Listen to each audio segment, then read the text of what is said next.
O programa está oficialmente aberto. Hoje, dia 28 de maio de 2025. Você está no canal Cuesta Verde, jornalismo de verdade. Você gostaria de ter um bar? Sim, de ser o dono de um boteco? Ou, para você que já é do ramo, apenas mudar de endereço? Talvez adquirir mais um estabelecimento gastronômico para o seu império? Bem, o Naldos Bar está à venda. Sim, o meu amigo Naldo quer se aposentar e, por isso, está vendendo seu bar. Bar que fica em um ponto privilegiado, na divisa entre Santos e São Vicente, junto aos tambores. Com um detalhe: por se tratar de um estabelecimento tradicional, você estará adquirindo mais do que um bar, estará adquirindo uma história.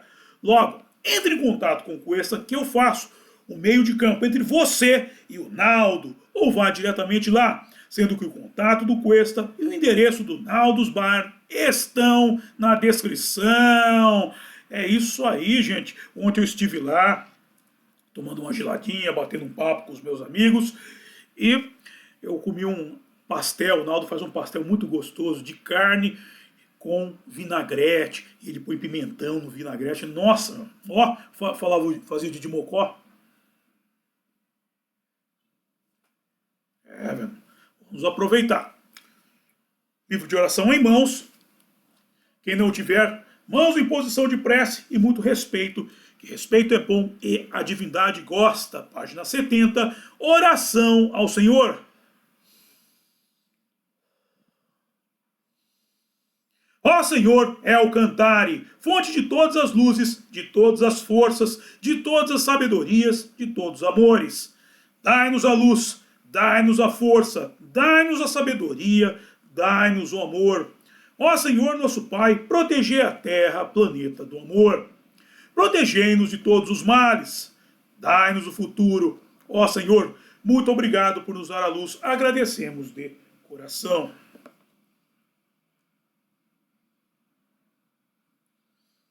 E eu peço ao nosso Senhor El Cantare que não permita que justiça alguma ocorra durante esse programa. Muito obrigado. Ok, gente, estamos retornando à série Estudo na Palavra, onde continuamos o estudo deste livro aqui, As Leis do Inferno, do grande mestre Ryuho Okawa. Mas antes de dar início a esse estudo, eu quero comentar do último domingo no Templo Shoshinkan, onde se comemorou o aniversário de 15 anos do Templo Shoshinkan e de um ano do Jardim da Felicidade, o mausoléu da Rap Science. E eu estou notando um esvaziamento em relação aos membros. O que é uma pena, porque a Rap Science é uma religião muito rica, riquíssima, e ela oferece toda essa riqueza espiritual para o Japão. Ela tem muito a oferecer para o Brasil, para o Ocidente. Você vê, no Ocidente, no Oriente ela é grande. E o que vai acontecer? O Ocidente ficará defasado religiosamente em relação ao Oriente se a Rap Science continuar tendo esse encolhimento, esse esvaziamento. E aí o que eu me proponho a fazer? Eu acho que nós temos muito a oferecer para o Ocidente, para o Brasil. E qual é a minha proposta para você que está me vendo? Você que já é membro, ou que não existe o ex-membro. Ex-membro é um negócio meio estranho, parece coisa de braço amputado. Não, você é um membro que se afastou por, sei lá, por alguma razão e sente vontade de regressar ao seio da Rap Science. Vem bater um papo comigo, a gente marca um encontro lá no Naldo, vamos bater um papo, conversar um pouco, que é gostoso. Para você, às vezes, para outras pessoas que não conhecem, mas têm vontade de regressar à religião, às vezes não querem ir no templo, acha que é muito formalismo. Vamos lá no Naldo. Eu me proponho a bater um papo com você, conversar. Porque uma vez o meu amigo André, que é maçom, meu amigo André, falou uma coisa. Isso foi lá no Sangreal, foi legal. Ele falou que às vezes os 10 minutos de papo valem mais do que 10 anos de faculdade, 10 anos de estudo, 10 anos de escola. 10 minutos, a gente bate um papo e eu faço um meio de campo entre você e a Rap Science. vou fazer o meio de campo entre um futuro empreendedor e o Naldo, eu faço entre você e a RapScience, para você que é membro e está afastado e para você que gostaria de conhecer, sem o compromisso de ser membro. Só para ter um entendimento, para ver o que a RapScience pode oferecer para você em matéria de espiritualidade. Ok, gente? Então entra em contato, põe na descrição mesmo, eu baixo, eu ponho lá, ó, tal hora eu vou estar lá no Naldo, tudo bem, um horário que você possa também, a gente se encontra lá e bate esse papo, que vai ser muito gostoso, sem compromisso, sem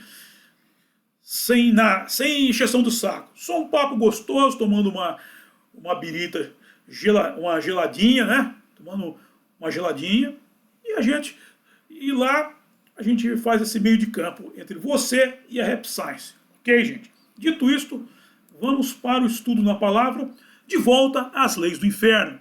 Vamos voltar a Hiroshi Hagiuta, o congressista do Partido Liberal Democrata que, quando ministro da Educação, negou a licença para a Universidade RapScience ser reconhecida como um estabelecimento de ensino. Aqui eu reforço o que eu disse da outra vez, nós não estamos tratando de um juízo de valor sobre o senhor Hagiuta.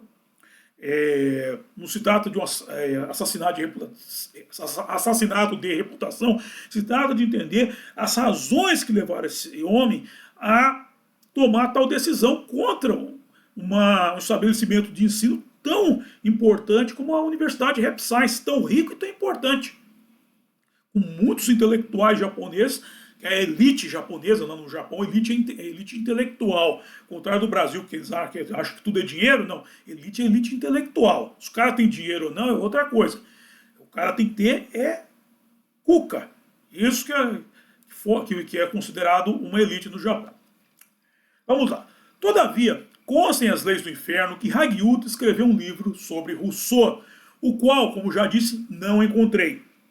Ademais, em As Leis do Inferno se lê que costuma-se dizer que todos aqueles que pesquisaram Rousseau acabaram se tornando esquerdistas, pois eles se deixaram contaminar pela linguagem rousseauiana com o fim de se passarem por inteligentes. Esse aqui é outro ponto. Eu frequentei muito o meio cultural paulistano, muitos anos, depois me afastei. E eu ouvia sempre os caras falando com voz claro, Rousseau, não, que o Rousseau disse isso, o Rousseau disse aquilo.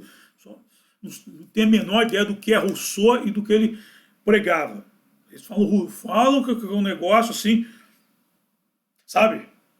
É igual tem muita gente que fala do Olavo, o Olavo. Nunca leu um livro do Olavo, não sabe do que o Olavo falava. Mas eu vou falar do que o Olavo falava aqui para vocês. Vamos lá. Em 7 de maio de 2012, no Diário do Comércio, publicado foi o artigo de autoria de Olavo de Carvalho, alcunhado de Professores de Corrupção. Lendo-se nele que ninguém é mais imoral, nem mais perigoso para a sociedade do que o juiz da conduta alheia que tome a sua própria alma corrompida como medida máxima da moralidade humana. Só quero fazer mais um adendo aqui, porque a gente vê muito a corrupção, a prática da corrupção, principalmente no Brasil, é um negócio que está enraizada desde a infância do cidadão. O pai chega para o filho e fala, se você passar adiante você vai ganhar uma bicicleta. Isso é corrupção. O cara não tem que tem que passar adiante porque é importante para ele. Nós tivemos uma candidata aí à presidência da República que chegou a falar que ia pagar 5 mil reais para o moleque estudar.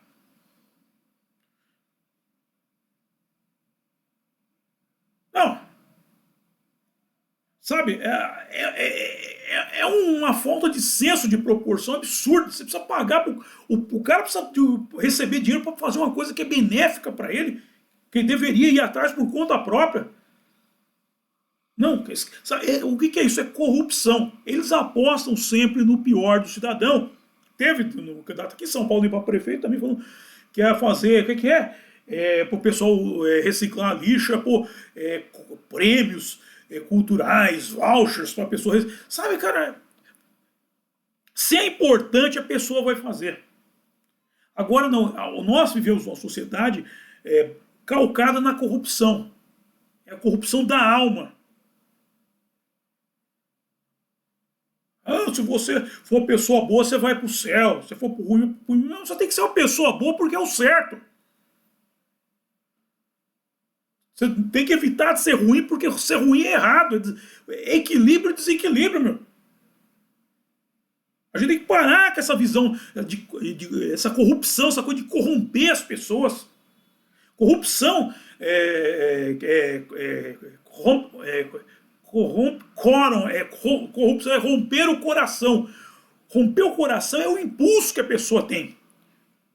A pessoa tem um impulso, ela tem que mudar esse impulso por conta própria. Existe no estudo da Repscience o estudo do correto coração, que é cultivar os bons impulsos. Cultivar porque eu vou para o céu? Não! Chega dessa conversa. Cultivar porque é o certo, porque é o equilíbrio. É a busca da sobrevivência e do equilíbrio. Então tem que parar com essa coisa de corrupção. Vamos avançar. O homem que julga por esse padrão, pior ainda, o que ensina a julgar assim, é uma força dissolvente e corruptora, ainda mais daninha do que o moralista praticante, o bandido, o ladrão, que ao menos não faz da sua torpeza pessoal uma teoria, um critério e uma lei. Isso é um ponto. O próprio bandido, o cara que pratica o mal, ele é o impulso dele. Ele não fica tentando transmitir isso para as outras pessoas. Agora, quando ele pratica o mal e tenta transmitir isso, esse é um doente. Só tinha que estar trancado num sanatório, numa camisa de força. Porque isso aí é um doente. Isso é um maluco. Isso aí é o demônio encarnado. Isso aí é o mal. Isso aí é o demônio encarnado. Que ele já está com o coração dele corrompido e ele quer destruir o coração dos outros. Ele quer corromper os outros. Que nem no Alcorão fala que pior do que um assassino é um intrigueiro. Pior que o assassino, ele vai lá e o mal é dele, ele causou um prejuízo para o outro, da sua vida, e para ele.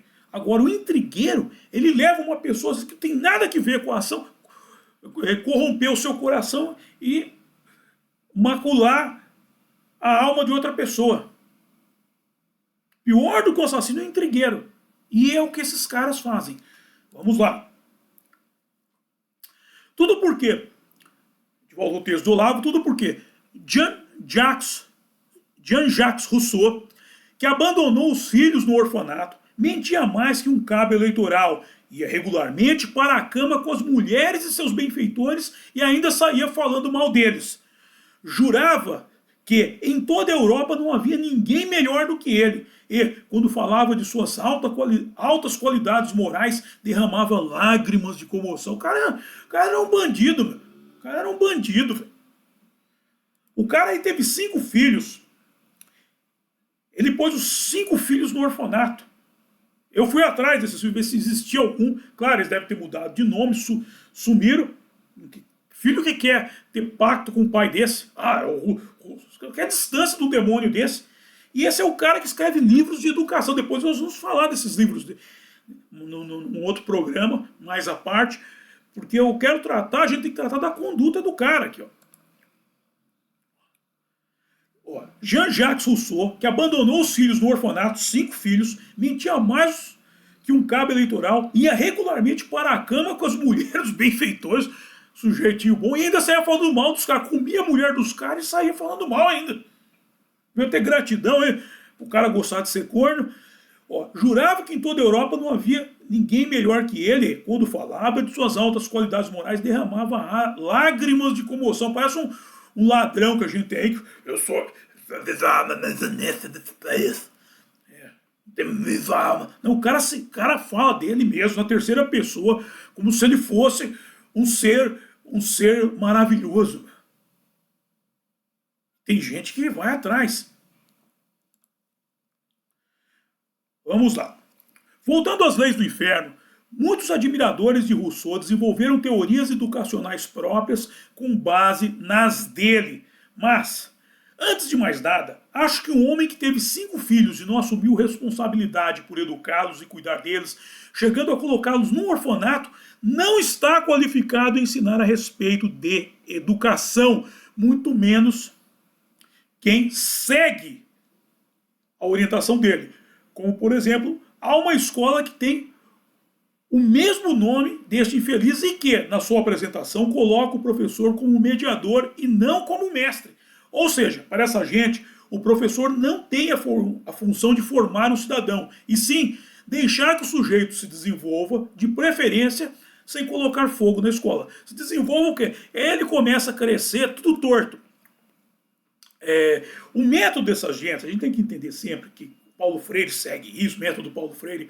Sua Paula Marisa deu uma bela explicação, não tem método, deixar o bicho solto. O cara fazendo, ele tem que fazer o que ele quiser, ele tem que, o professor não tem que ensinar o cara. Contanto que ele não coloque fogo na escola, ele pode aprontar o diabo. É isso que eles transformam os moleques em pequenos diabos. Por quê? Porque eles não ensinam, não formam o cidadão. Eu vejo muito cara da direita falando, não, quem tem que cuidar da educação é o pai. O moleque, eu já falei, isso é bobagem, a criança passa mais tempo na frente de um professor do que na frente do pai e da mãe. Começa aí. Ou seja, ela vai adquirir a linguagem do professor. Querendo ou não, é uma questão de osmose. Ela passa mais tempo na frente do professor do que do pai e da mãe. Como é que ela vai... de quem que ela vai adquirir mais elementos? É lógico, é princípio lógico, é matemática simples. É uma questão de tempo. Ela passa a ver o professor falando disso, falando daquilo. Chega em casa, o pai chega cansado, come, vai dormir. A mãe fica nervosa com o pai, que chega, o cansado não deu atenção para ela.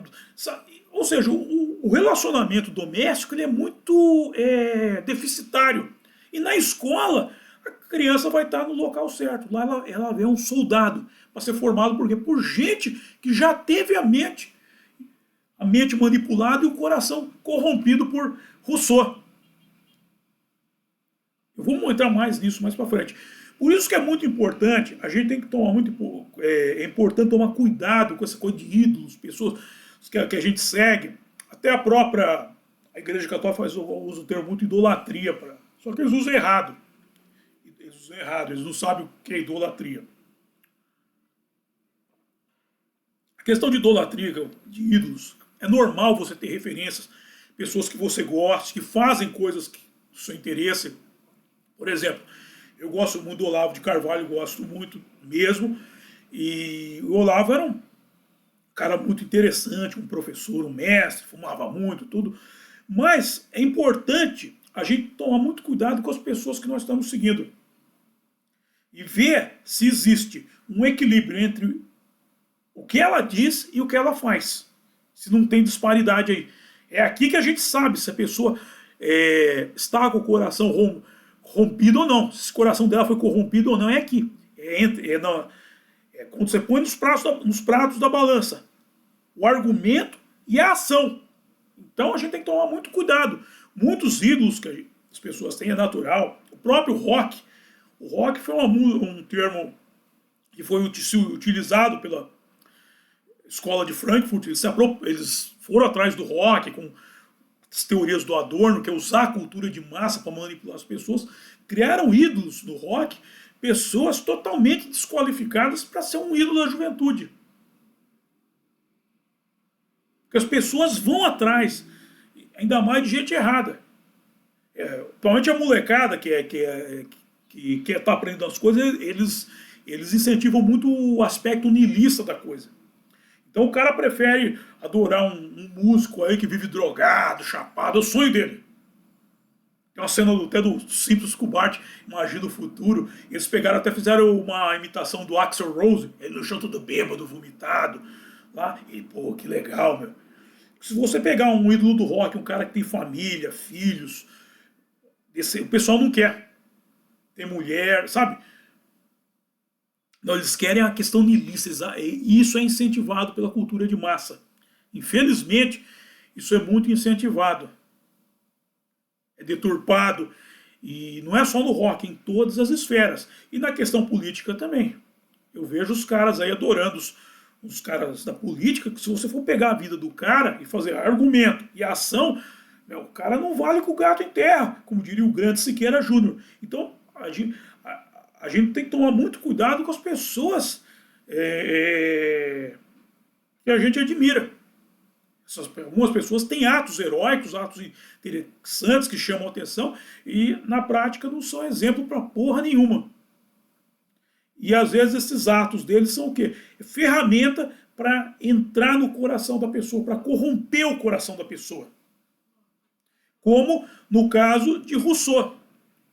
Como eu falei, eu frequentei muito o meio cultural paulistano, meu, é Rousseau para cá, Rousseau para lá.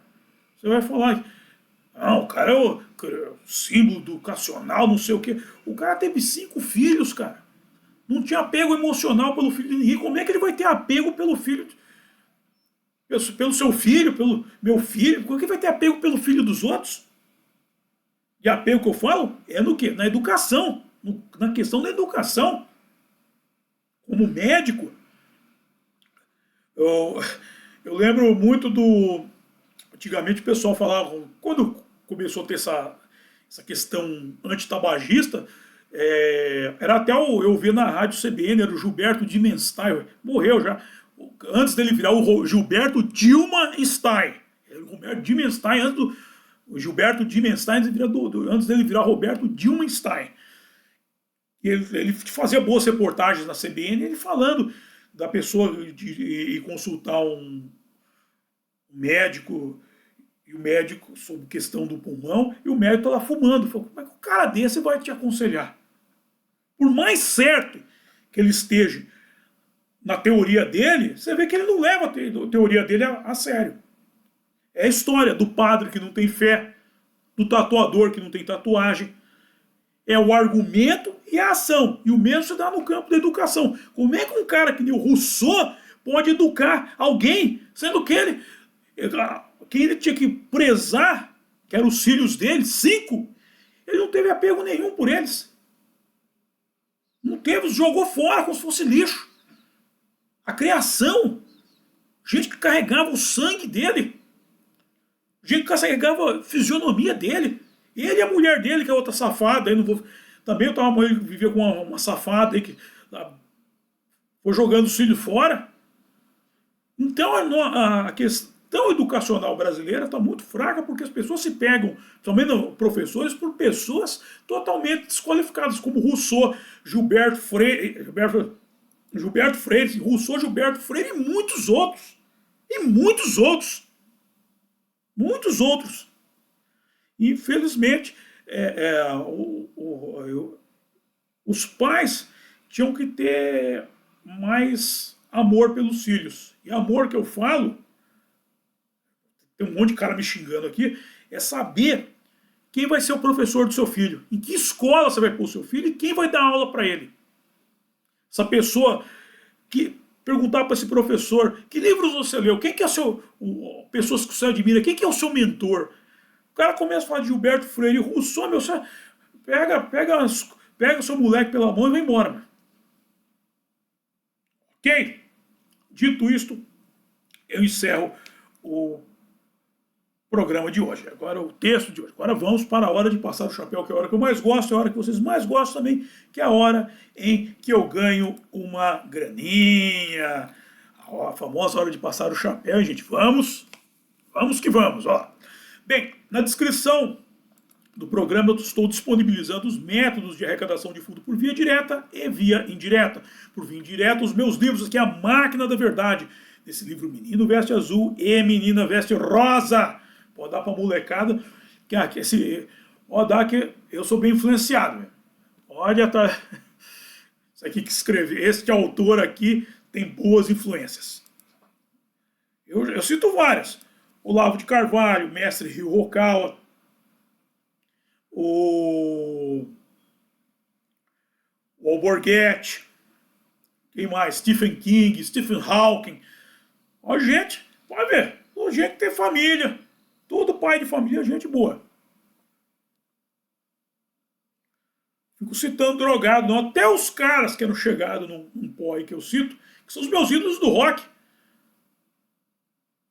Os meus ídolos. O John Lennon teve seu fama. O John Lennon, depois, virou um homem de família, foi cuidar da família dele, foi responsável. Paul McCartney, um homem de família. Mestre George Harrison, Ringo Starr, o Elvis Presley. Perdemos recentemente a filha dele, a Lisa Marie, O Elvis Presley, cara, ele deixou um testamento que a filha dele só poderia tocar a mão no dinheiro depois dos 40 anos. Olha a preocupação que ele tinha com a filha dele, que ela tivesse pronta para herdar uma fortuna. Isso é um cara que tem visão, isso é um cara acima da média. Os ídolos do rock, Roberto Carlos, cara que eu adoro, sou muito fã dele. Então, a gente precisa ficar muito de olho nas pessoas que as pessoas admiram.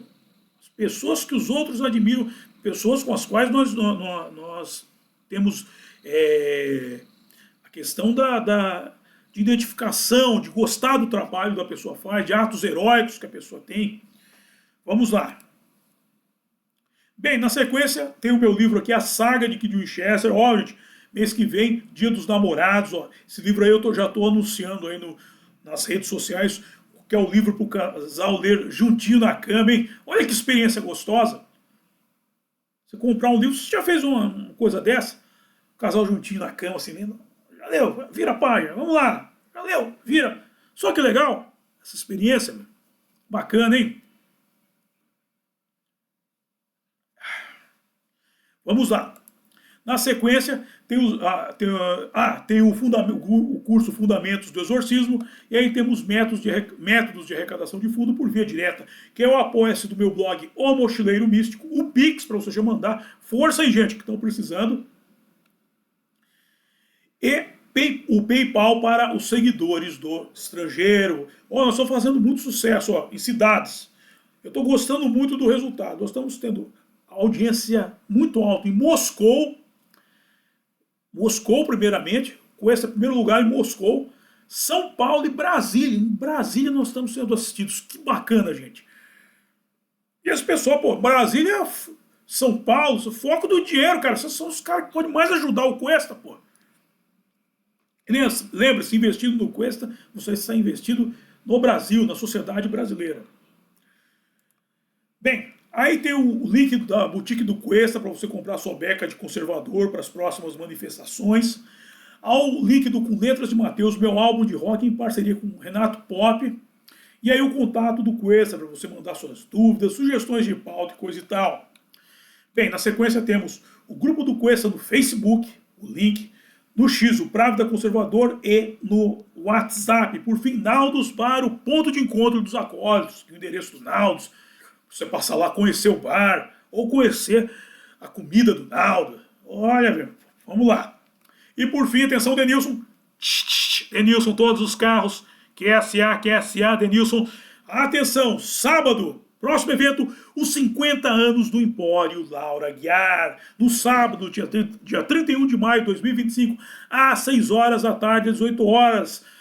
Sim, cara, vamos aproveitar que sábado é o último dia de entregar imposto de renda. Entrega o imposto de renda e assista na sequência, os 50 anos do Empório Laura Aguiar.